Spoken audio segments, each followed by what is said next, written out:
परवीन शाकिर साहिबा लिखती हैं कि ये झुकी झुकी आंखें, ये रुका रुका लहजा, लब पे बार बार आके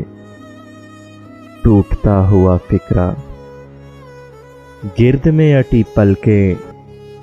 धूप से तपा चेहरा,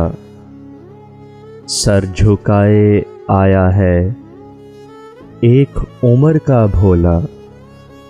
दिल हजार कहता है हाथ थाम लो उसका, चूम लूं ये पेशानी, लौटने ना दूं तन्हा,